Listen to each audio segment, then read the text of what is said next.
sodium. Two sodium. Two sodium is the most important. That's why in hypertension, for example, we should have some restriction of sodium intake.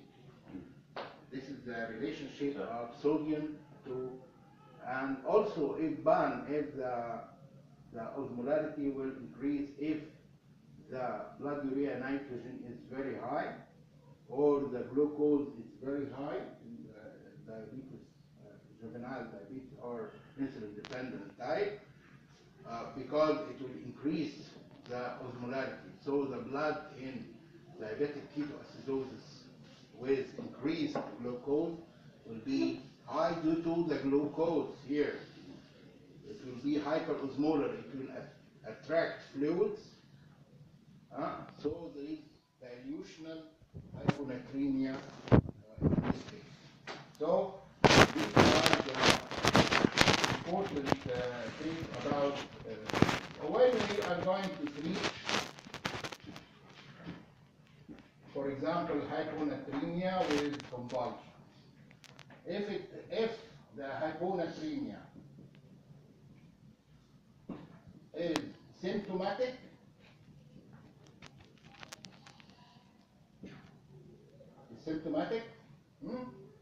we should treat.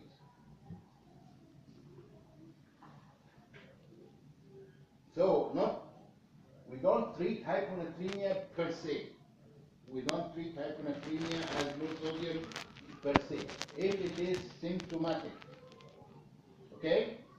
Symptomatic, like there is convulsions associated. So in this case, we will treat with high sodium fluids like what? Sodium chloride. High sodium, no, higher.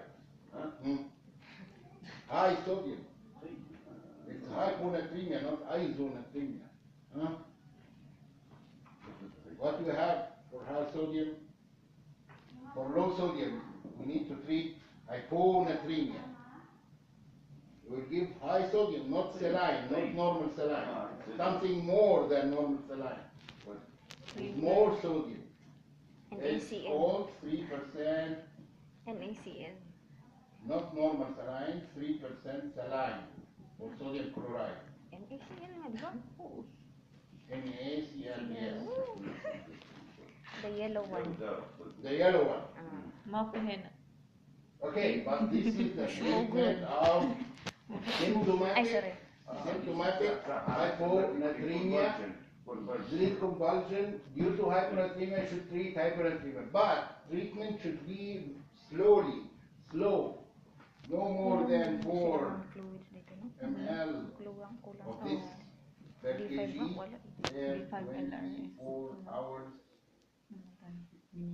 No more than this 4 ml because of rapid correction of the sodium will lead to brain edema and disturbance in the neurotransmitters and maybe How we calculated this amount?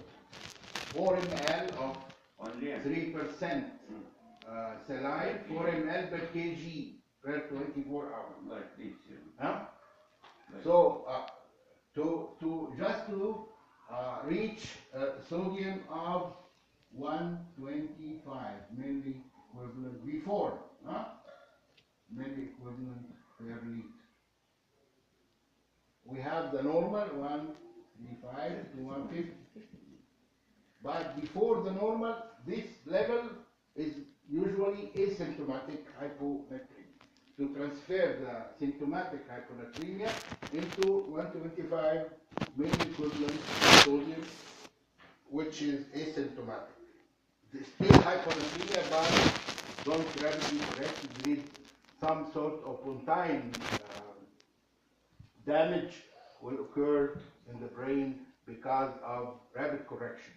So slow correction, but we will increase sodium to a level that is asymptomatic. Potassium, a few words about potassium before potassium. It's potassium or potassium?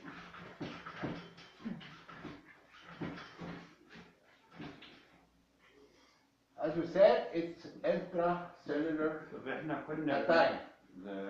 احنا كنا بنعالج الهايبوناتريميا بنشوف الكرات الصوديوم كام. This is old school. This is the old school, the deficit of sodium deficit.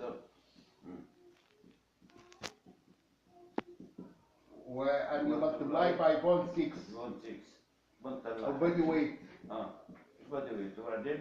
This is the sodium deficit, and this is not right. Now we slowly correct the hyponatremia, and we just reach a level of hyponatremia but asymptomatic.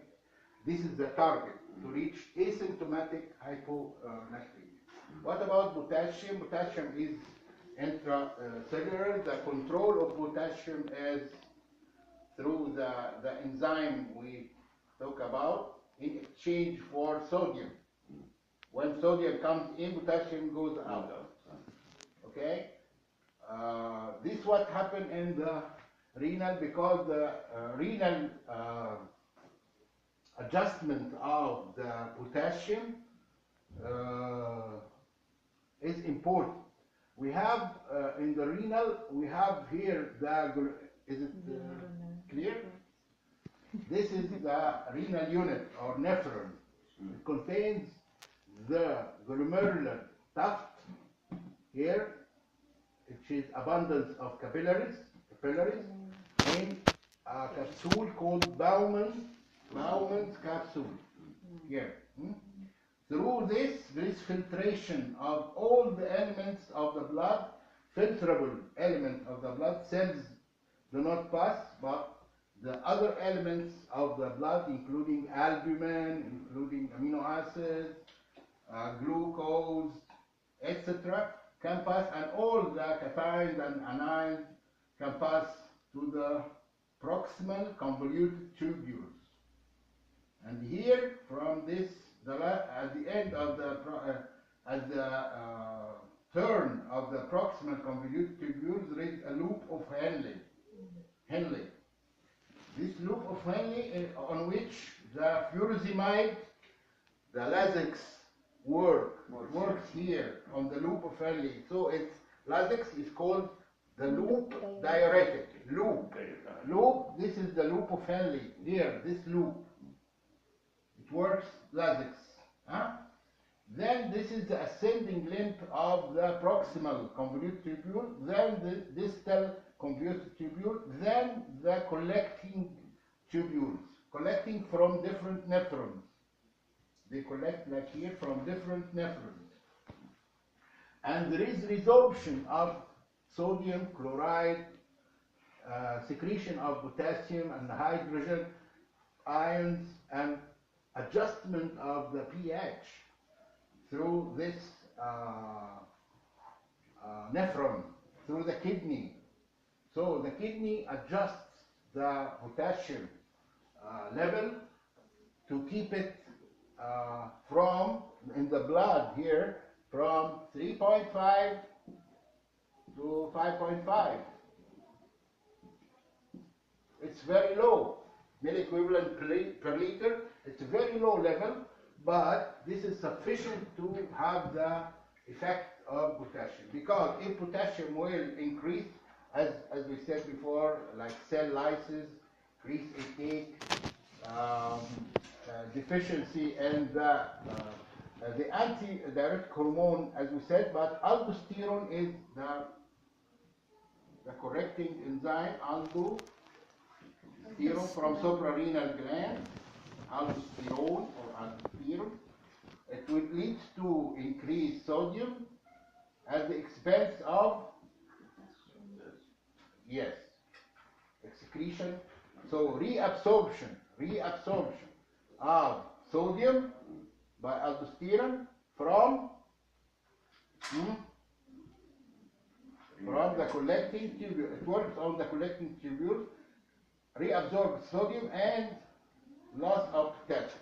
If this aldosterone is low, so the sodium will not be reabsorbed, so hyponatremia, and the potassium will be kept inside, so hyperkalemia, for example. cell damage, as we said, hemolysis, hyperkalemia. What will happen with hyperkalemia? As we said, the ECG is affected by electrolytes. What will happen? The most important sign in ECG sign of hyperkalemia, remember, is tented T wave. This is Q, R, S. When it comes to T wave, it's like a tent.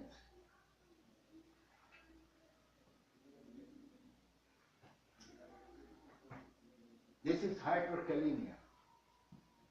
This is the first sign of hyperkalemia. So, hyperkalemia I can suspect when I see a tented T wave. It's very important. While on the hypokalemia, there is a flat or inverted flat, either flat T wave or inverted T wave. Okay? We have many details about all these issues, but we will talk about in another time. I prefer the brownie. What is the other nurse? Brownie for everyone. Brownie is very delicious. Remember that. Very small because we didn't continue.